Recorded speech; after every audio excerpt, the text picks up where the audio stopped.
Hey everyone, welcome to Mitch Reads the Bible, MRTB.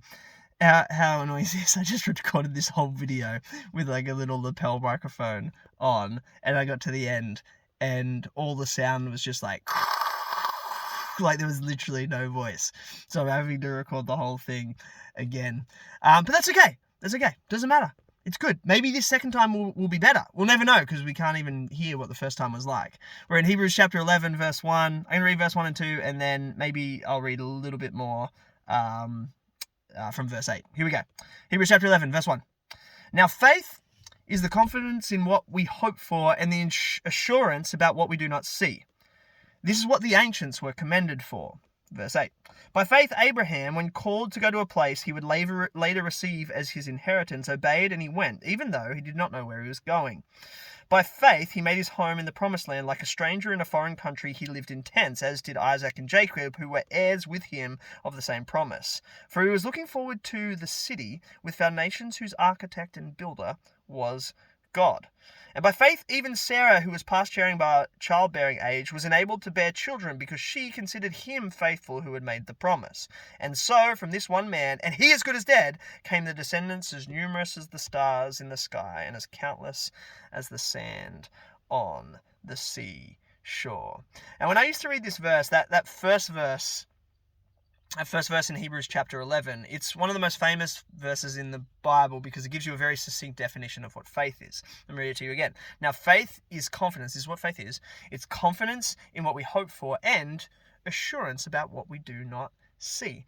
And when I used to read that, and up until very, very recently, when I used to read that, I used to think to myself, what this verse means, what do we not see? What do we have assurance of what we don't see? Well, we don't see God. And so therefore, faith is really just the belief that God exists. That's what faith is. It's being assured and knowing deep in your very being that God exists. That's what faith is, and that's what differentiates someone without faith. Someone without faith is an atheist, someone who doesn't believe in God. Someone with faith is someone who does believe in God. But here's the thing about Hebrews and Hebrews chapter 11, verse 1. It's written at a time, way back in the 1st century, where literally every person who existed believed in God. Believed in a God of some kind. Actually, it was impossible back then for anyone to really be an atheist, because every single person who existed believed in some kind of God, and they felt like they could see evidence of God or the gods literally everywhere. It was impossible, pretty much impossible, to be a strict atheist. The question was not whether God existed, because everyone believed God existed. The question was, what kind of God do you believe in, or gods do you believe in? And the answers to that question were many and varied. You had people who believed in God as an impersonal being, supreme being, or the start of existence. But God, in that sense, was so removed from the world that not even angels, not even other gods, could know him. He was so far beyond the created world that no one could ever get to know him. He was just a force that began all the things that we know. That's on one side, this impersonal force. And on the other side, you have pictures of all these different local gods. These local gods who were angry or capricious or needed you to do the exact right sacrifices. Unless you did them, they would curse you, or your crops wouldn't grow, or you wouldn't be able to have kids or something. So everyone believed in a God. It was just the kind of God that you believed in that was the question. And for everyone, the fact that there were gods was just so obvious.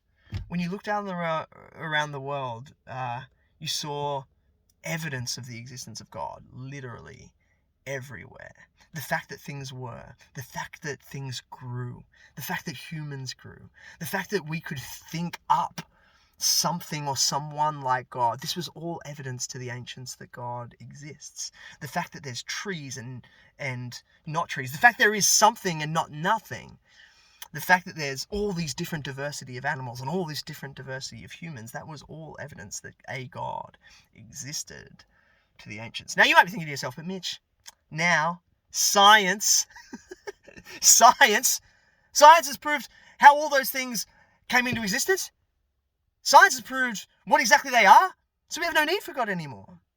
I think that's fundamentally untrue. I think when you look around the world, God is the most obvious thing the existence of God is the most obvious thing. It really is. Science is really good at telling us what things are and how things are, in a way, like how trees grow and how we grow and how we move and all that kind of stuff. Science is really good at telling us what and how.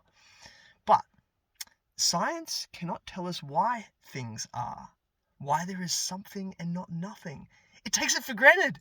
It has to take it for granted because it can't actually answer that question, why there is anything. It can't actually answer the question why a tree is a tree. It can't answer the question why a human is a human. It can tell us how we have babies. It can tell us how new trees grow, but it can't tell us why trees are or why humans are. So still, God, if you look around the world, is the most obvious kind of thing in existence. I really believe that. And I think if you were honest, you kind of do as well. But the question that Hebrews is trying to answer is not, that God exists, because everyone just knows God exists in this world. And I don't think we're smarter than them. The question that Hebrews is trying to answer is, what kind of God? What kind of God should you have faith in? And the kind of God that Hebrews paints is not an impersonal force, but nor is he some kind of capricious local deity. The kind of God that Hebrews paints a picture of is a God who speaks to Abraham and calls him out of his land. But it's the kind of God who can be trusted. Abraham was as good as dead, but he made him this promise that he would have children and his ancestors would be numbered, more than the sand on the seashore, and that he would have a place to call his own. And Abraham believes him, and that's what faith is. Faith is the belief that God is intimately connected in this world, that he is speaking to you, that he is with you, and that he wants good for you, and is not going to leave you to die in the desert. If you want proof of that, the God of the Bible proves it by sending his son into this world, becoming one of us, dying a torturous death at our own hands to liberate and free us from sin, and then he's raised to life so that we can have the promise that God can be trusted to do everything that he said he would do, including raising us dead people back to life. Faith is the belief that the God of Jesus Christ is intimately connected with you, that he wants the best for you, that he is calling you into the promised land, that you, as good as dead, have life in you still.